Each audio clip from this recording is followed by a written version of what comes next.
11th. And of course, the pandemic created some challenges, and staff were preparing the interim report, which all of you have seen. I hope everyone's had an opportunity to review in depth. I'll make a couple of amendments to the agenda today. I'm just going to move up the interim report discussion because I think it's probably the most important actionable item. If there's any feedback we want to give council, because it's coming to committee the whole this evening, and then we'll put that as A, and then go from B, C, D after that. Okay. And Carl, I will call on you for big parts of the task force, the interim report recommendations. So let's go right into that. I'm not going to get too much into the introduction, the purpose. I think we all have been pretty familiar. Yes, Carrie? We just adopt the minutes of May 11th, Sean? Oh, sorry. Okay. Yes, motion to adopt the minutes. Moved by Karen, second by Lorraine. All in favor? Thank you. Thank you. Okay. Again, to go back to why we started all this, council set a strategic priority of housing, affordable housing, or the term of council. As we go through this process, we see more and more even how dire the affordability issue is in town. I hope you guys had a chance to review the survey, and as you can see, one of the alarm bells went off for me was the reality that 75% of those who responded at least indicated they're spending more than 30% of their income on housing, which seems like an astounding number, and one obviously that truly compromises, I guess, their ability to pay any other expenses. I'm going to go bypass all the Stats Canada stuff and go right down to recommendations. I think that's the area we really want to focus on. We want to have some wholesome discussion and have the opportunity to see if we support these recommendations, and if so, we can bring those to council. So Carl, I'll turn it to you at this point to lead the discussion on the recommendations, especially when it comes to the OP and the zoning. And I guess going back before we do that, just one comment you made, Carl, regarding the official plan, which does indicate there's an adequate supply of affordable housing in Smiths Falls. And so I guess it's partially an example of change in what's happened in the last few years. But is there a need to amend the OP, or is that fine in there? Do we simply move on with what we're doing here? Well, I think the official plan is always intended as a living document, and certainly never supposed to be static. It is about 5-6 years old, and certainly we are at the point now where we're starting to look at some of the big picture principles that are outlined in there, and trying to determine if those are still relevant. So I think the key piece is ensuring, if council wants to proceed with the zoning here, that it is in line with the OP, and ensuring, do we need to actually tweak any specific sections of the official plan. So it may be helpful to tweak this, but I wouldn't. I think the key details that we're looking at are the zoning changes that broadly implement the zoning changes that are proposed here broadly implement some of the provisions and the principles that are outlined in the OP. Okay, thank you. So let's go to the bottom of page 21 for everyone who's got it available in front of them, and go to the recommendations. And as you've outlined in the report, the immediate actions, the medium term and longer term, and starting with policy and regulation, and back to zoning, Carl. Thank you. So I think the regulations and the recommendations in the draft report focus really on what's directly within the municipal ability to regulate, and how do we extend some carrots to create housing supply and promote affordability. So one of the key elements there is zoning, and every housing report that I've looked at over the last number of months has some pretty robust zoning policy changes to unlock housing. So I'll quickly go through that. One of them, the first one, parking requirements. That's something that's been discussed certainly around this table before, and also and also when I'm pre-consulting on development applications and looking at that 1.25 spaces per unit. And I think that when the mayor from Belleville was presenting last winter, that really hit home. That example he raised of the requirement of the substantial parking requirements that have created a lot of unused hardened surface on the site. So I think what I'm recommending we look at, and this would be implemented when we do the upcoming zoning review, is considering reducing the amount of parking, perhaps to one in certain circumstances if some of the services are available.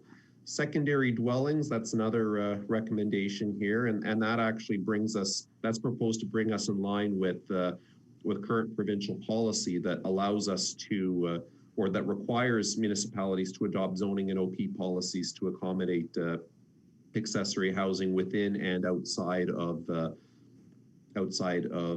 the existing dwelling. So there could be potentially as many as 3 units on the lot as of right. And municipalities, of course, have the right to establish reasonable regulations to ensure that they fit within the community. So perhaps not every lot in town would be suitable for that form of density. However, we are obligated under provincial policy to broaden that allowance, and that's what we're recommending here.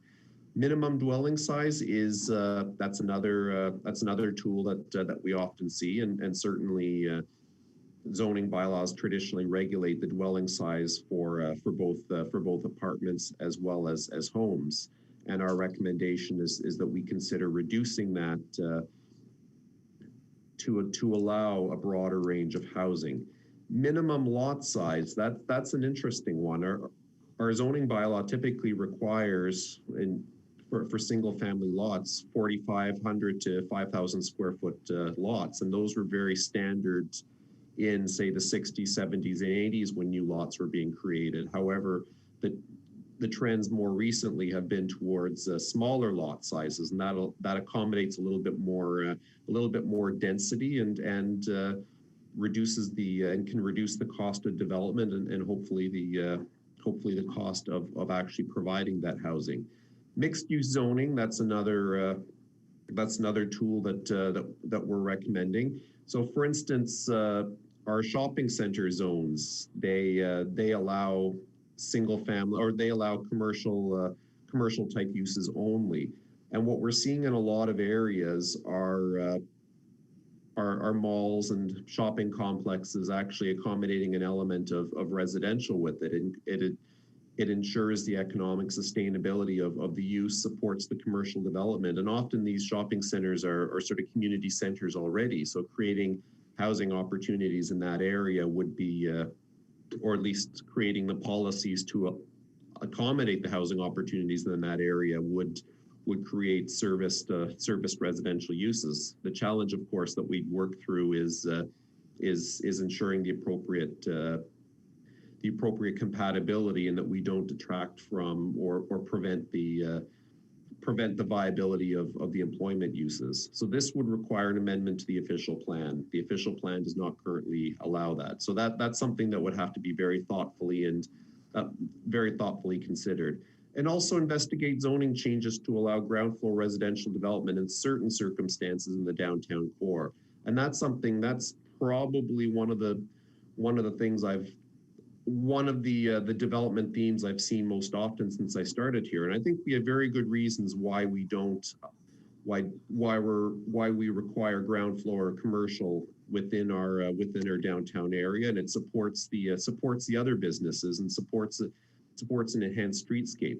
However, there's certain circumstances, perhaps at the rear of a building or at the side of a building, where maybe some flexibility might be warranted. And I believe that would be in line with the intent of the official plan. However, we would be looking to accommodate we need to change the zoning there. Another example, another recommendation here is pre-zoning for density. So, for instance, we've identified, our official plan identifies collector roads and arterial roads as sort of the focuses for medium and high density development. However, a lot of the lots there are zoned R1 that only accommodates single family homes. So an option that we'd consider that we could look at, and this of course would have to be fleshed out with Public Works to ensure servicing compatibility at individual locations, is actually pre-zone some of those lands to R4, R5 to accommodate townhomes and other higher density forms of development right where those services are, to create a little bit more of a gentle intensification that doesn't have a significant impact on the interior neighborhoods. Town lands policy. So moving on. Carl, sorry, Carl. Sorry. I'll pause there just for a moment and see if anyone has any questions or comments regarding all the potential zoning changes that could make a difference. Vicki? I have one about the parking. When I lived on Russell Street, I didn't own a car at the time, but I did have a lot of people approach me asking where they could park for overnight when they did plowing on the streets overnight and they banned parking. So I was wondering if we could maybe find out a solution for that while simultaneously allowing for less parking per unit, because that was also an issue as visitor parking, and it was it was adding stress on the street parking. Yeah, that's a common issue in the downtown. We'll take note of that. I think Pauline was next. So when I looked at it, it actually said the recommendation is only for large scale projects. And part of when but in conjunction with bike lanes and alternate stuff. And I look at our downtown core as one of the places where, with development down here and very small land, that it shouldn't be just large scale. It could be a fourplex, it could be a triplex, it could be a sixplex. So my recommendation would to have not just large scale, but they be looked at individually, not just given that provision for large scale. Carl, is there a reason why you indicate large scale in the report? So for parking requirements, I think that's generally, and that's a good point, Pauline. And when we go through, when we're actually tasked with implementing and drafting up the zoning changes, we'll have a look. But generally, the large scale requires a larger amount of. That's sort of where you see the much bigger amounts of hardened surfaces and the larger parking areas. But that's a good point. I don't think we necessarily have to be bound by large scale. Karen, I think you were next. Oh, sorry, Malcolm, do you want to have a response to that first? No, I just wanted to go back and respond to Vicky's comment about parking. Okay, sure. So just briefly, that's an excellent point. It's always been an impediment, and it's something we need to wrestle to the ground, so to speak. So we just finished a downtown parking study, and one of the things that obviously came up, one of the things that we need to look at is if we can't accommodate on-site parking, tenant parking that is, we need to look at an alternative and perhaps get a little creative with either a residential permit system for those parkers, or look at off-street options. And off-street's always off-street's usually empty from 5 o'clock until 7:30 the next morning. So it's a resource that we somehow need to take advantage of. So we do need to do some work to see if we can share that parking resource with perhaps tenants. That model works when when someone parks in the evening and then uses their car during the day for whatever purpose. They're not occupying that publicly available space that we've probably sold during the day. So the whole idea of shared parking is something we need to explore and do it perhaps in a more innovative way than we have in the past. So your point's well taken. I don't have a solution today, but I think we can all agree we need a solution to that problem. Carl, do you have further feedback before we move on to Karen?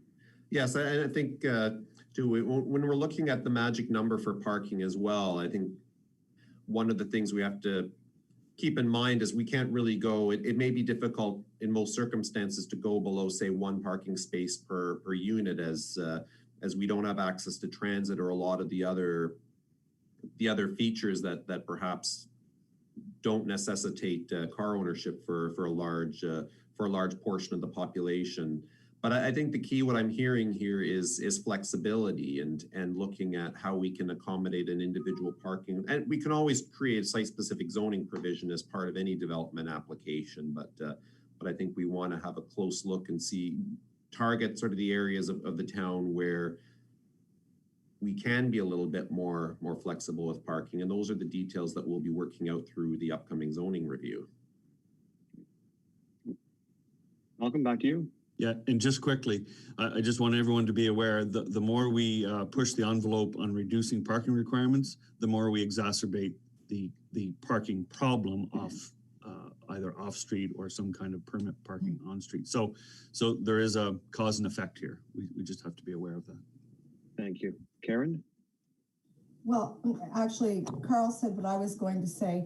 I was wondering if there could be site-specific zoning rather than some sort of a blanket recommendation. That was my only thought there. Thank you. Any other comments on zoning before we move on? Lorraine? Yeah. I have a couple of comments. One, it has to do with the smaller lot size.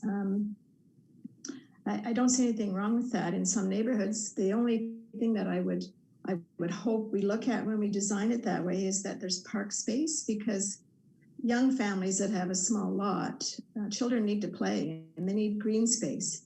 And the more I've worked with, the Green Canada, they need that a lot. It's all part of their development, so social development and physical development. So I think we have to look at, if we're designing smaller lots, we have to have green space in that area for them that's walkable. That's one thing. And the other thing was the comment about building near or on shopping centers. Anyone that's ever gone to Carlingwood Mall would attest to the fact that building high rises around a shopping plaza creates an environment for seniors that's pretty good. Anytime I've ever been there shopping with my mom in the last mill, I don't know, 20 years, it's just such a vital little place. Like the restaurants, everything's full of these active seniors that go there to walk or go there to shop. And even in our own shopping center at Van Horn, the people who before pandemic, they go over there to walk and to socialize. And I think it's a great idea. It sort of fills the gap, especially of seniors that are alone. Those are just my comments. Thanks, Lorraine. So in general, I guess we would suggest we're supportive of the recommendations that Carl has put forward here, taking into consideration the comments that have been made. Thank you. So Carl, we'll move on to town land policies. Thank you. So this one will be quick, but I think we're recognizing the role that the town can play here. So we currently, when we're looking at selling and developing municipal-owned land, we have a set of policies that guide how we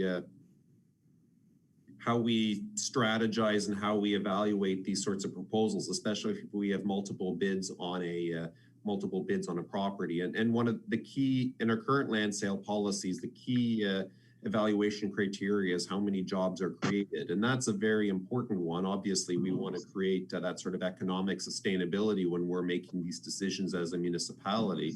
However, we're recommending that we amend the land sale bylaw and implement policies to prioritize housing as a criteria in considering the sale of municipal land. So that's it.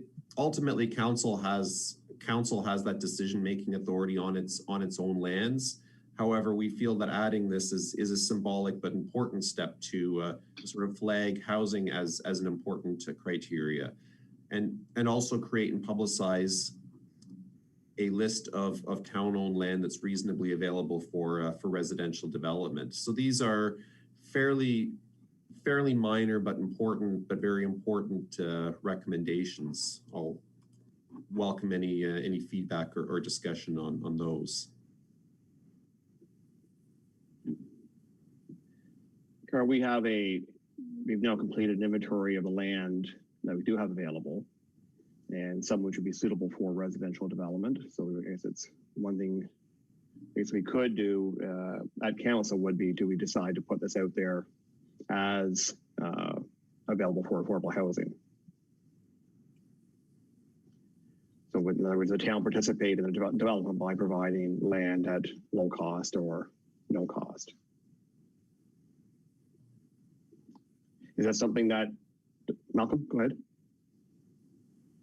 Yeah, I think if you look at our inventory, we have a number of lots that are smaller than what we would require. So in concert with the other recommendation to reduce the lot size, I think we could unlock a few parcels of land. And then it's a political decision whether to make it available at no cost, but that would be a reasonable approach. Any further comments here? I don't think I see any hands. Oh, Jeff? I would just say having affordable land for a provider like CareBridge makes a really big difference in terms of us being able to develop affordable housing. So, Malcolm, how many lots are you looking at? Like you were saying, you have some that available. Are there many? No, a handful, maybe 5 or 6. Yeah. Okay. But, you know, that would be a good start. Sure would. Yeah. Okay. Karen? And I would agree with that. I think making that inventory known, certainly for places like St. John's, looking to enter a partnership around housing, having that information may make projects of that nature much more appealing. So yeah, I think that this is a good thing.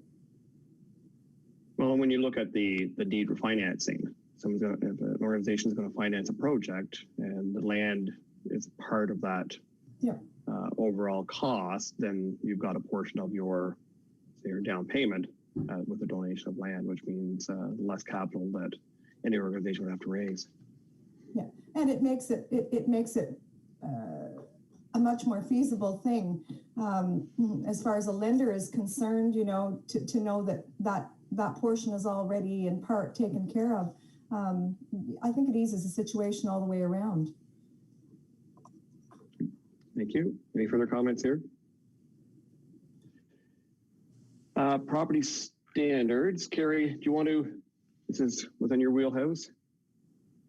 Sure. Looking at for property standards, we do have a property standards bylaw and a yards bylaw. We use them both kind of in tandem. Our yards bylaw is less restrictive than property standards. The property standards has an appeal process and a board that reviews appeals. Yards bylaw has set fine provisions, which is easier for the bylaw officers to use. But as a recommendation, we're looking at reviewing the property standards bylaws to see if there's any way that we can make it easier, give our bylaw officers a little more clout and up the ante for landlords so that they're held more accountable for the standard of their yard. The main caveat, though, that I think this group should be aware of is that bylaw officers don't have a right of entry. So I know there's concerns with hoarding and things of that nature in a lot of rental units or even owned units, but our hands are tied when it comes to going inside of a residence. But we can look at beefing up the bylaw for doing everything we can for the outside of the residence. So that's something we can look at for 2021. And maybe beef up a little bit of enforcement as well. Questions and comments? Yes, Vicki? My only concern is sometimes like tenants are responsible for the property, which is fine. Normally it's not an issue, but if there's fines imposed, I fear that people who are on lower income may be more subject to these ramifications. Usually fines go to the property owner, not the tenant. Okay, and there's no chance of that going to the tenant? No, for any property standards orders that we issue, always go to the property owner, okay, regardless of whatever agreement is in place between the landlord and the tenant for property upkeep. Okay, perfect. Other comments? Sorry, I'm going through my screens here. So again, consensus that we support the recommendation. I assume. Okay, great. Thanks, Sean. Okay, programs and incentives, affordable housing community improvement plan, and I in my mind, this is probably one of the biggest steps forward we can make, and I think the one that will probably have the most meaningful difference in the end. So, Carl, I'll let you take the lead on this. Thank you. So this is when we met earlier this year, there was we discussed the CIP as an option to offer essentially a carrot for to create affordable housing. I think there's a lot of interest around the table, and I'm very pleased to include this as a recommendation, because this is something that a lot of municipalities are exploring, often in conjunction with the existing community improvement plans. So we have a CIP right now that's directed for the downtown core. It's up for review over the next few months, but I think it has an important economic development component to essentially revitalize building stock within the downtown core and bring that area, make that the best it can be. But affordable housing is something that can apply across the town, including in the downtown core. And what a lot of municipalities are looking at to promote that is looking at sort of tax abatements, looking at the reduction of building and planning fees, grant programs, and then development charges rebates in the event that we establish development charges in the next little while. And there's a few other ways we can look at that. But typically, before we created a community improvement plan, we need to do a feasibility study for that. But as the mayor just indicated, it's a very important tool in our toolbox that we already have the plan, we already have the policy support in place to do this. So it's our recommendation that we investigate the Affordable Housing Community Improvement Plan, and certainly that this committee or sort of a successor to this committee can in the future be evaluating applications under this community improvement plan. But I think that recognizes that the private sector is very well placed and can be an important partner in creating housing. So I'll pause there and look for any feedback on this recommendation. Questions and comments? I think Pauline had a thumbs up. Mm-hmm. Sean, a thumbs up. Carl, are there any other communities our size that have a affordable housing CIP that you're aware of? I haven't seen any as our size. I've seen some in larger municipalities, say 20 to 50,000 and larger, but I haven't seen, that doesn't mean they're not there, and I can have a closer look, but the ones that seem to get the most attention are in the larger municipalities. And timelines, I know there's legislative requirements for establishing a CIP. If council supported this recommendation, how long would it take to put this type of policy in place? Well, I think we'll certainly look for council's direction, I guess, on how urgent and where we prioritize this in the upcoming work plan. But I think generally we're looking at a matter of months to create the study, engage I think public consultation is going to be a very important component of this, and certainly we want to make that central to designing this plan. But I would expect we'd be looking at least 6 months to a year, perhaps, to get that underway. And of course, there's the budgetary component too, depending on whether or not we want to go the grant route, the loan route, the tax abatement route, or what. So there's those considerations over a coming year period as to how we're going to finance these programs. Thank you. Any thoughts regarding? Oh, go ahead, Karen. I think this is a very good thing to do, and I think that I agree with Carl. It's not something I think should be rushed.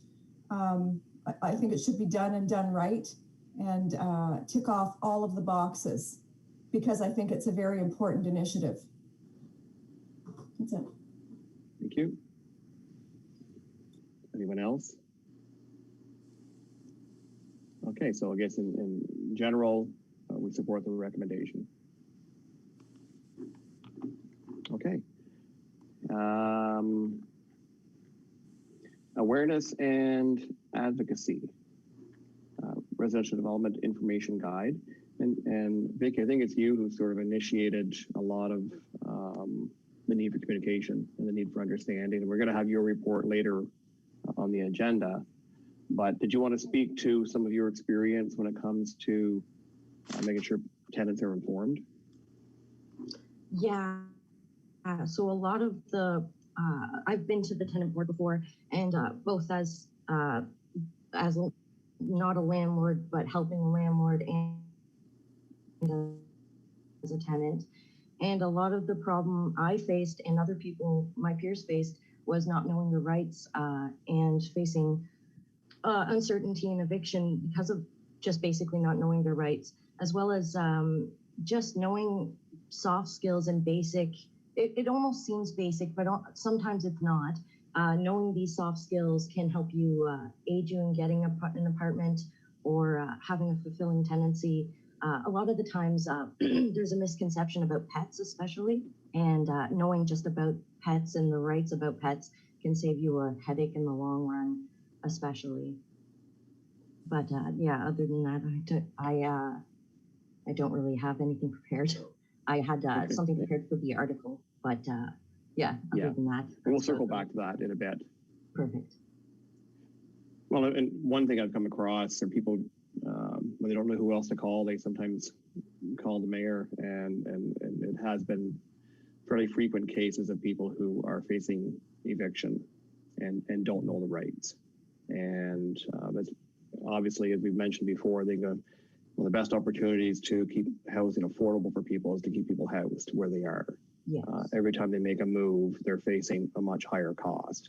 So not that there aren't nightmare tenants out there who cause great grief to their landlords, but again, it's a matter of making sure that everyone's working within the law and that tenants understand the rights and they know who to go to if they are facing a situation where they're being unrightfully evicted. Sean? Sometimes bad tenants just need to be wrapped in supports, right? Thank you. Sean? No, I was just going to say that I know in Ottawa, Community Legal Services, my understanding is that they sometimes run the workshops like you've described here. So, you know, they might be willing to come out to Smiths Falls and do something there as well. There might also be a similar service Malcolm might know in Kingston. Yeah, they're actually one in Perth, the legal clinic in Perth.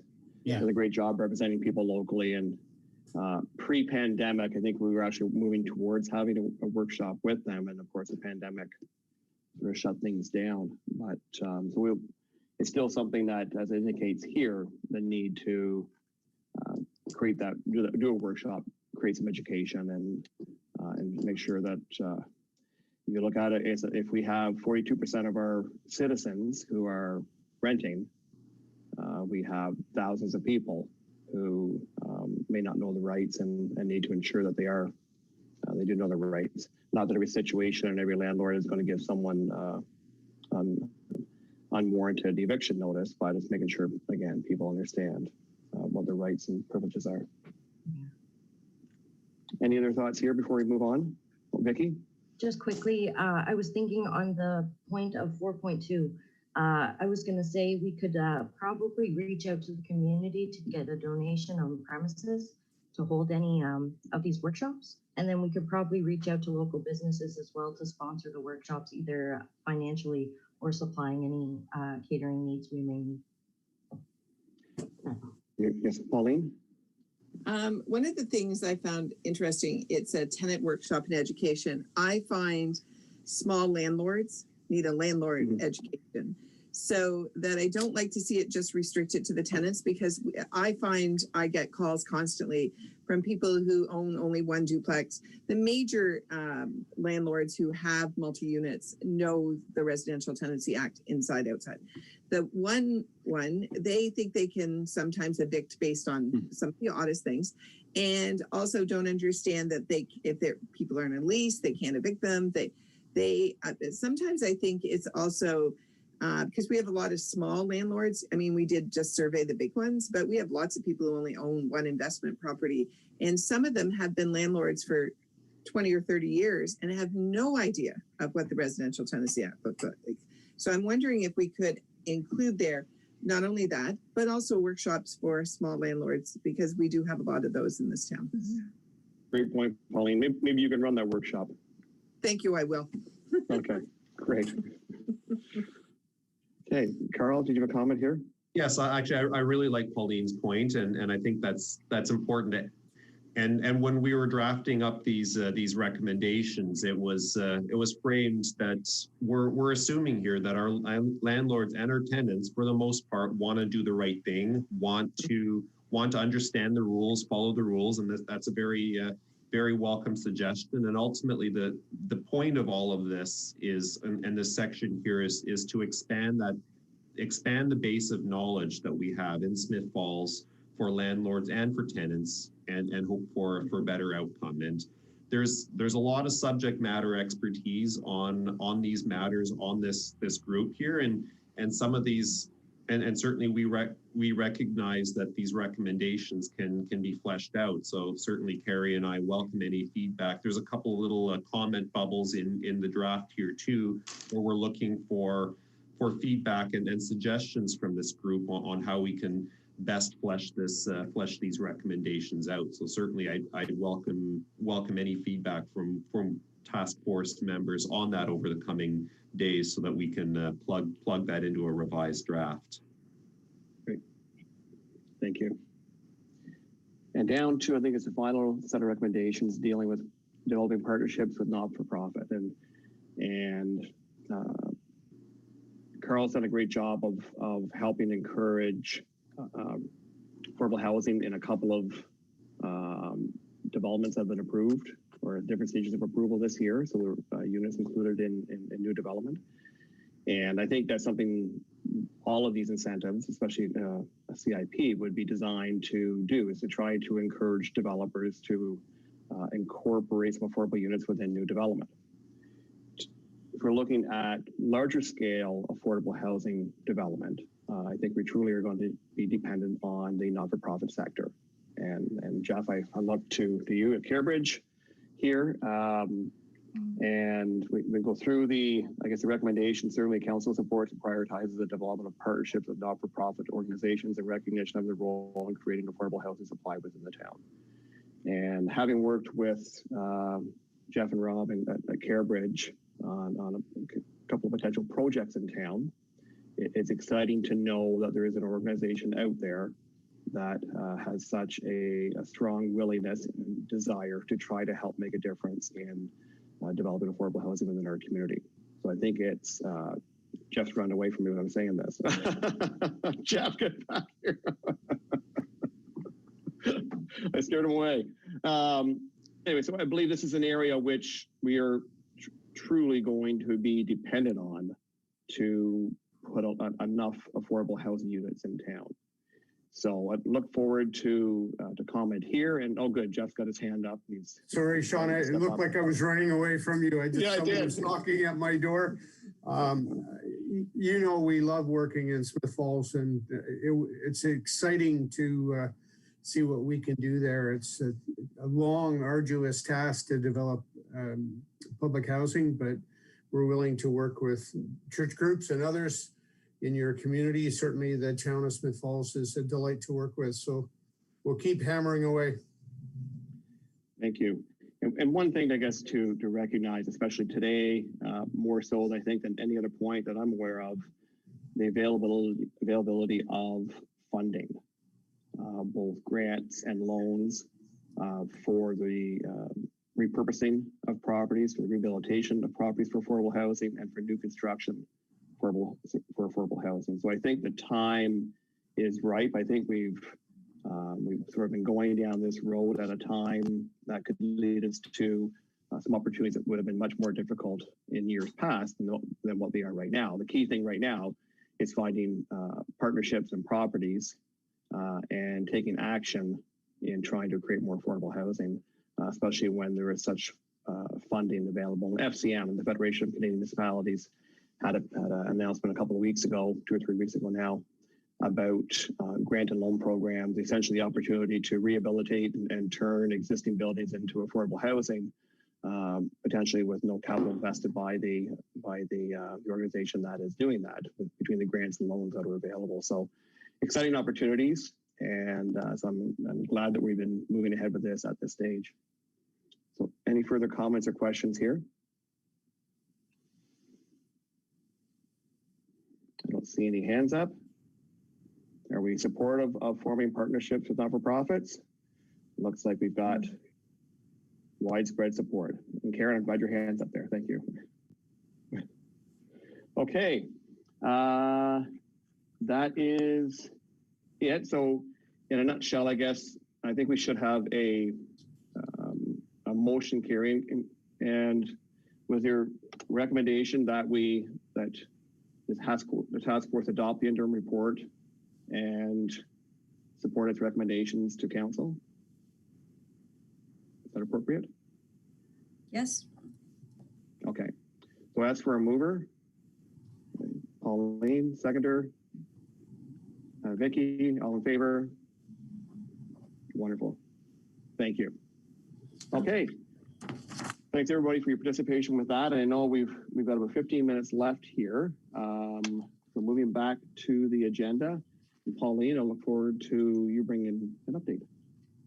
So if you thought, by the way, the CMHC report, everybody in real estate is still trying to figure out where they got their news from, because according to them, the real estate crash happened in June. We did miss that because July and August were record months for MLS sales in Canada, and continue to have a robust market. So we have a long runway to go from a seller's market to a crash has to be flipping us to a buyer's market. To give you an idea, in July of 2019, we had 3 months inventory in the town of Smiths Falls for sales. This year we had 1. Our median price in July of last year was around $253. It hit $309 in July of this year. So multiple offers were the norm in Smiths Falls, and our market was the same in Brockville, Ottawa, Kingston, Perth, Carleton Place. It has been, we had a pent-up market coming out of the shutdown. We had a great market going into March. Mid-March, the country shut down. By the time realtors were always declared essential service in Ontario, we had a pent-up of people who had bought houses and hadn't sold theirs, sold their house, hadn't bought a house. Inventory still remains low. In July of this year, it was down 30 units from July of the previous year. So this market won't flip overnight. It's going to take a lot of inventory to flip it. And so we have a bit of a runway still. So not saying the Canadian Real Estate Association put out their August stats saying, of course, August was record. And just so you understand how quickly it flipped, in April, our market dropped 58% in Canada, the lowest drop since 1984. So we've come back from that market to a record market in July and August. Housing prices continue to rise. And that is very true of Smiths Falls. So don't know where the CMHC, we are all shaking our heads. Everybody in the industry is, because their market, they predicted that we would have an unprecedented economic downturn starting right in June. Hasn't happened. I'm not saying that we're not going to have a market adjustment, but it's going to take a little while before it flips. Wow. So at 309, would that be pretty close to double over the last 5 to 7 years? It's depending on the units. Yeah, there's been, and certainly what we're seeing is lots of people from away, if you would, because the new norm is you can work anywhere if we have great high-speed internet. So people from big cities who were stuck during the pandemic initial shutdown in high rises are saying, oh my God, I can go to Smiths Falls. I can buy a house for what I have a condo in Ottawa, and they don't have to commute 5 days a week, because we learned from the pandemic that you can work anywhere, as I see everybody in their homes, a lot of them. So that is going to, I think that's going to continue. We don't see a lot of businesses putting people back into their offices with the threat of a second wave. So the real estate market continues to be optimistic in the town of Smith Falls, but not great for first-time home buyers trying to get into the market who, historically you could say, I'd like to look at something under 200,000. Pretty hard to do today. Not impossible, I guess, eh? No. Thank you. Lorraine? I just wondered, Pauline, is there one type of home that you find is the hottest right now? Is it seniors that are looking for small one-story, or is there anything that stands out? Yes. It tends to still be bungalows. Our Victorians, take a little longer because, of course, for some reason, everybody thinks they're not going to do stairs in the second half of their life for some reason. Anyway, but our bungalows are very, very hot. I have to tell you that even ones that are tiny with no garages are selling in days and in multiple offers and over. So if you have a bungalow you want to sell, it's the time to call Pauline, eh? No, I want to keep doing stairs. Yeah, I say this because I go to people and they go, Pauline, we need to sell our house. We want to sell our house. It's a great market. I go, where are you going to live?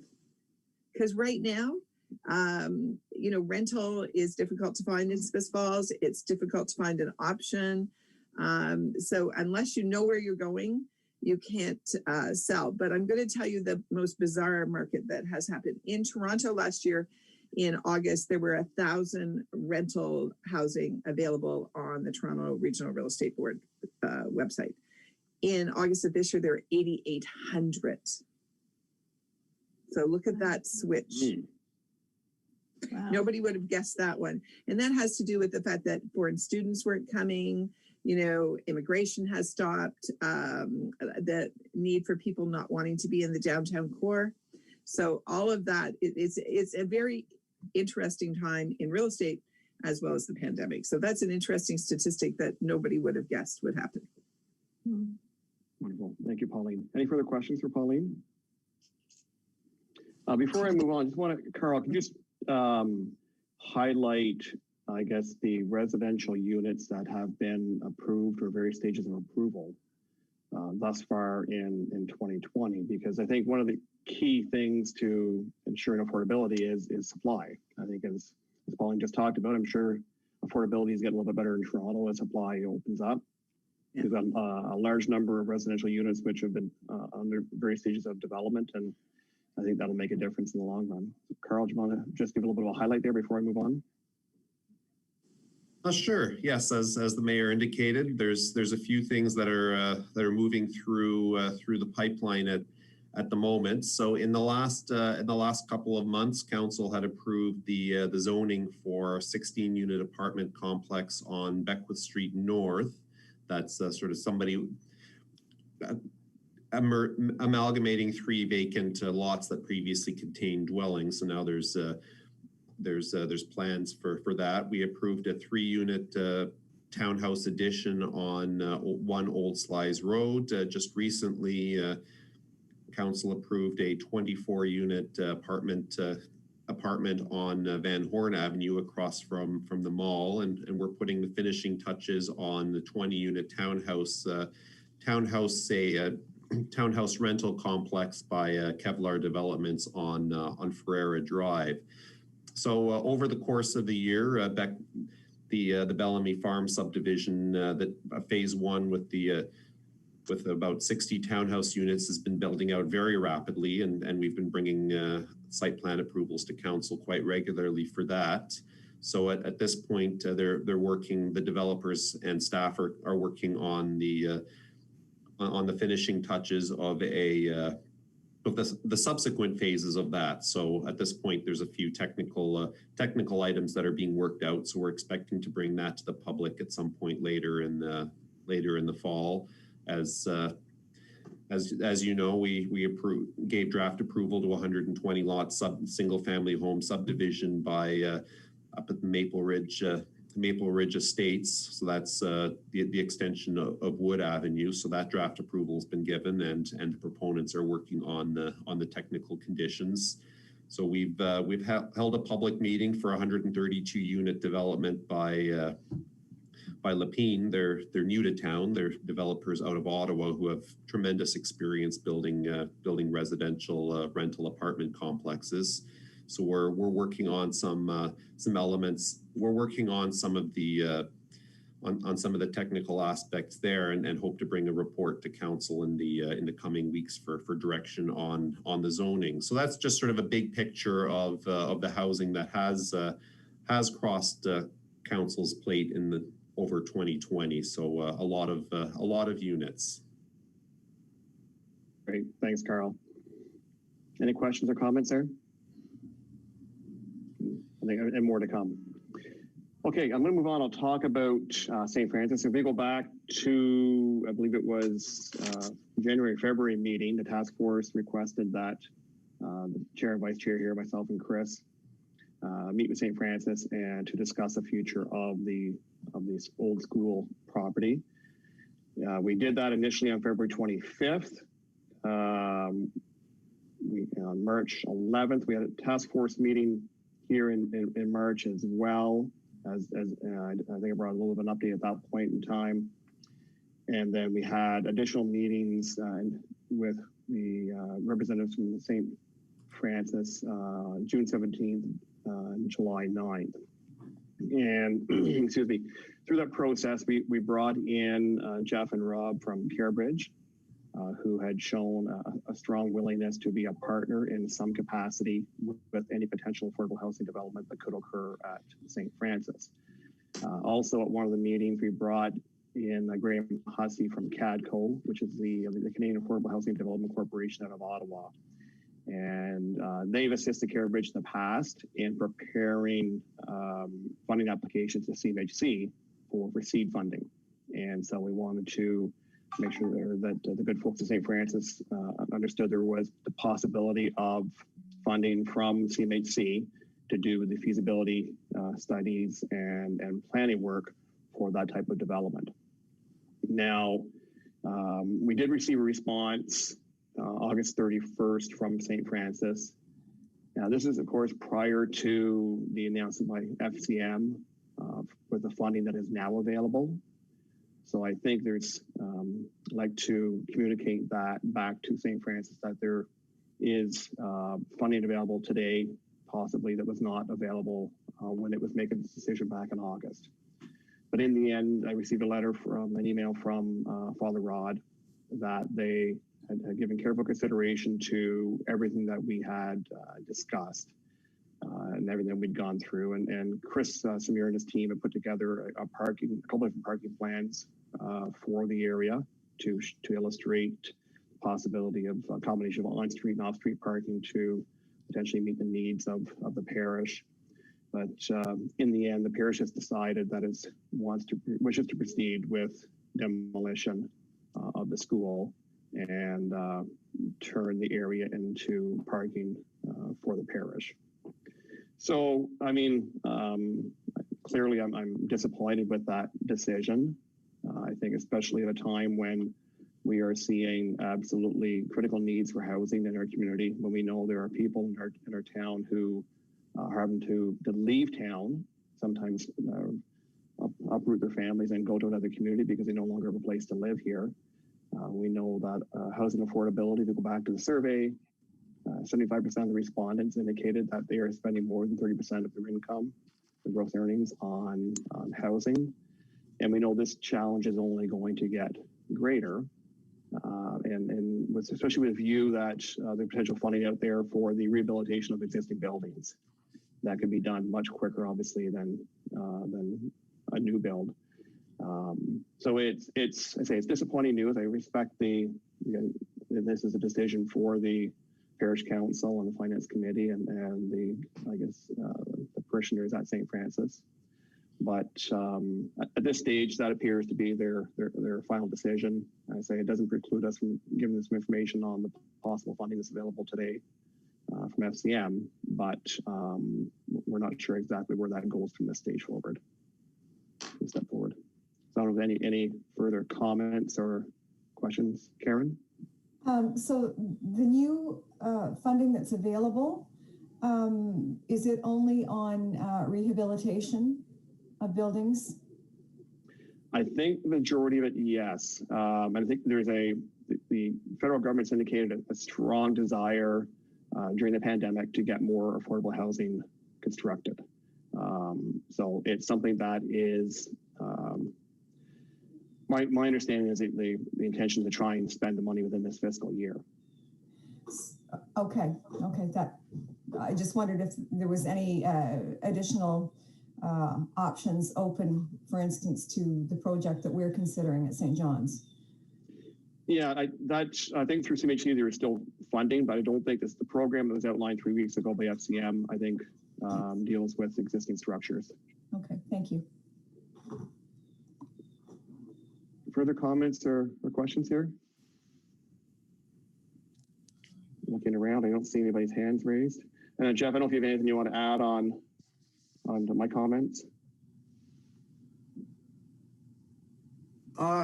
Just that we would love to partner with any church group and the municipality in this matter, but it is what it is, I guess. Okay. Thank you. Oh, Kelly? I'm going to have to leave to go to a COVID assessment and planning meeting. My apologies. Okay. I did want to just mention on behalf of not-for-profit, they just to I know you're all well aware, but to flag the urgency. So the staff on my teams right now are struggling to help find a solution where there seems to be no solution last week. So whatever we can do in the very near future as well, while we wait for development. Wise words, Kelly, thank you. Okay, nice to see everybody. Thanks for your help and participation. Malcolm? I have to dash off as well. So thank you. Really excited that this group endorsed the report. So we'll get that in front of committee once it's cleaned up. And that'll be a large policy piece in place. So I just wanted to thank this group for your efforts. It's phenomenal. Thank you. Pauline? I just had a quick question because we're talking about, I just saw the Kemptville announcement that Steve Clark made over the end of last week about their new 11 units affordable housing that was built under a huge grant from federal and provincial money. And so when I see that, and I know that Rideau Lakes has gotten it and other people have gotten that, I'm just curious, what made them get that type of thing and we didn't? And I know it had to have been given because it's built, so it had to have been given a while ago. But is that a decision the government only gives to certain municipalities, or why didn't we get any of that money? I'm just curious. Yeah, I don't think we've had an organization apply for funding through, I think it's through CMHC and the National Housing Strategy is my suspicion. I don't know for sure. It probably helps that you've got the housing minister's writing. So I guess anybody who is talking to the minister or his staff probably have some good understanding of what's available out there. And I think there's a lot of complexity to grant applications. And so I think that's one of the opportunities is to see where there is a place that could be rehabilitated or a new build. St. John is potentially involved in, and then source out the funding. And the application to CMHC, it partially helps understand, I think, the funding sources that are available through a program. Once you qualify for the seed funding, the next step obviously would be seeking additional funding. I guess I was surprised to see they got a brand new 11 unit that is very affordable and plus accessibility units. So I was like, where did we get that? Yeah. Yes.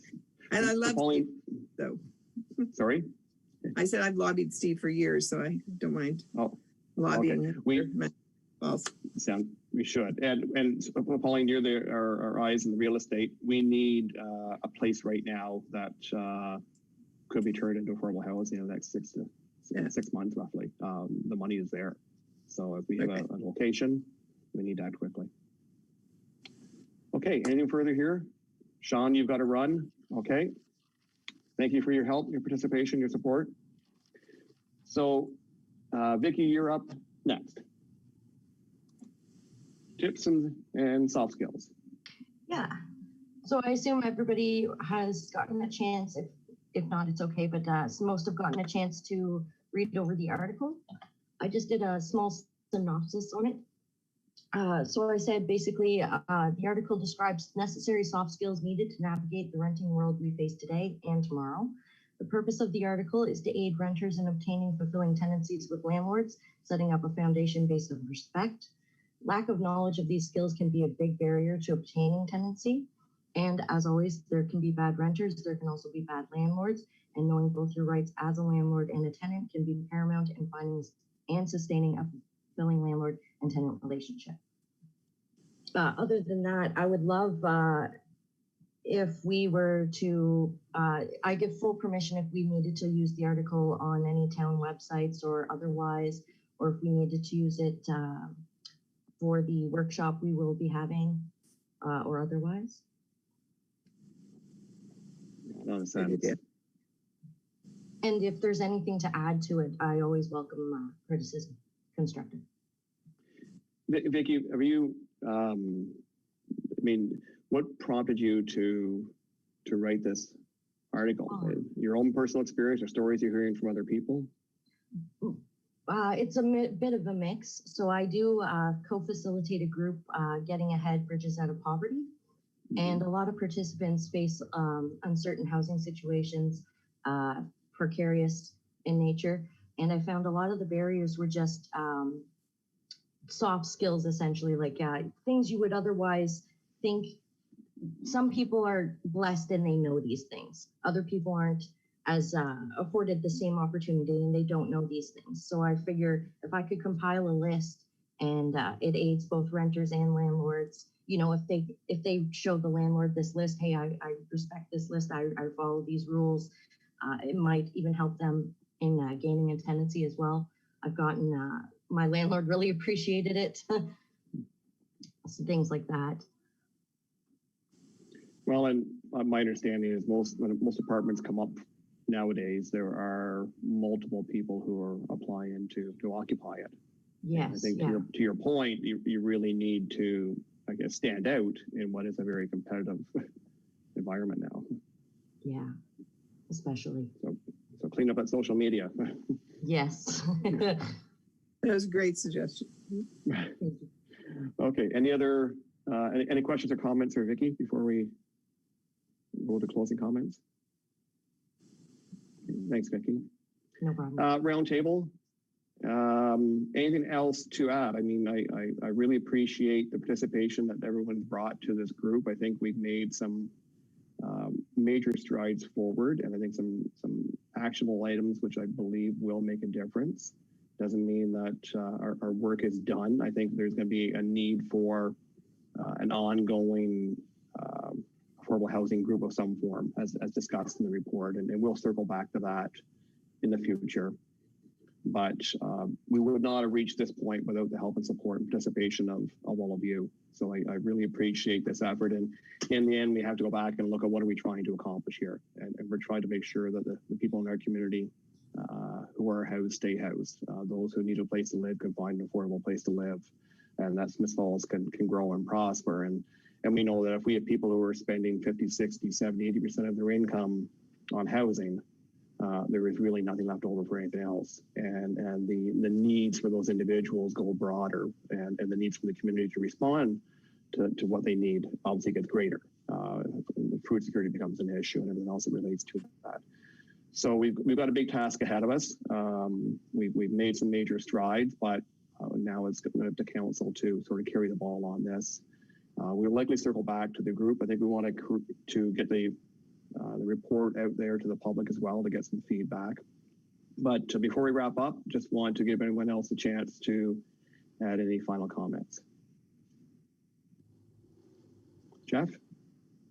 Yes, Sean, I'm really happy with what this group has been able to accomplish. And I think getting it out to the public, often we hear of municipal reports that sit on shelves, and I think that it's really important to, this phase of the work is done, but I think the promotion of this, I think other communities are watching this wonderful progressive town of Smith Falls, and we should be willing to share it with other communities, because all the great minds on this panel have done a really broad-based look at affordable housing, from people like Pauline from the private sector to Vicky, who comes with such passion as a tenant advocate. There's really good stuff in here, and I think that we should be proud of the work we've done. I think we need to promote it in the community and beyond the community, so other communities can take this and do their own personalized municipal plan as well. So good on you guys. Really, really good work.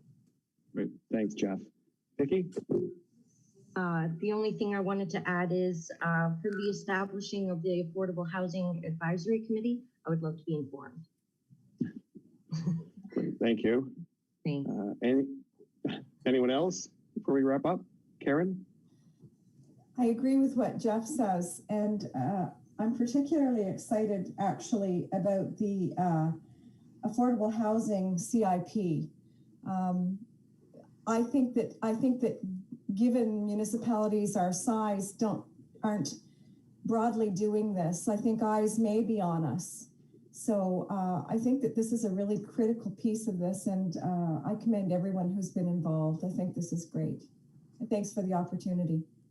Well, thanks, Karen. Okay, anyone else before we wrap up?